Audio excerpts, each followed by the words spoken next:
ఎవరు చేసి చెప్పినా మీ గుండెల్లో రైలు పరిగెడుతున్నాయని నాకు అర్థమవుతుంది అత్తయ్య గారు.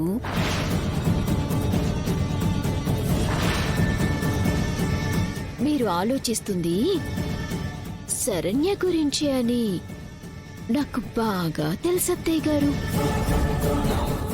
అంతేకాదు మీ మొద్దుల కోడలు శరణ్య అలాంటి కేసులో అరెస్ట్ అయిందని కూడా నాకు తెలుసు.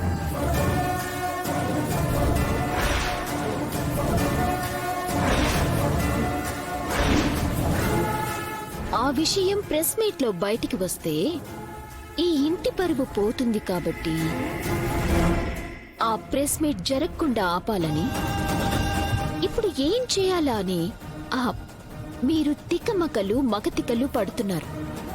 అంతే కదా అత్తయ్య గారు? మీరు ఏం చేసినా ఆ ప్రెస్ మీట్ ఆగదు. ఎందుకంటే ఎస్ఐ గారు చాలా స్ట్రాంగ్ గా చెప్పారు. ఈ దెబ్బతో మీ కోడలు పరువు, ఈ కుటుంబం పరువు గోవింద.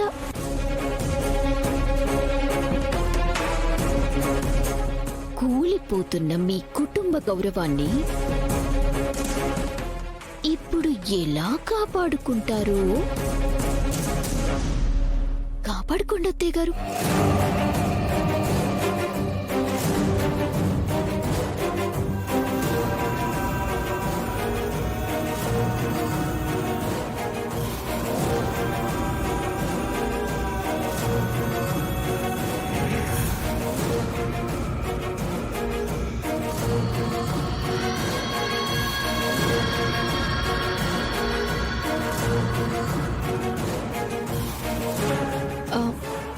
అత్తయ్య గారు, ఏంటమ్మా?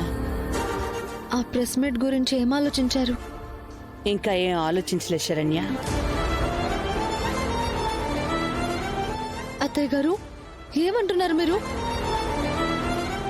ఇది మన ఇంటి పరువుకి సంబంధించిన విషయం. ఏదో ఒకటి చేసి ఆ ప్రెస్ మీట్ ని ఆపకపోతే రిపోర్టర్స్ క్వశ్చన్స్ మీద క్వశ్చన్స్ వేస్తారు. అప్పుడు ఎస్ఐ గారు పూసగుచ్చినట్టు అక్కడ జరిగిందంతా చెప్పేస్తారు. రూమ్ లో రౌడీ వెధవ ఉన్నాడని, నన్ను అలాంటి కేసులో అరెస్ట్ చేసి తీసుకెళ్లారని చెప్పాడంటే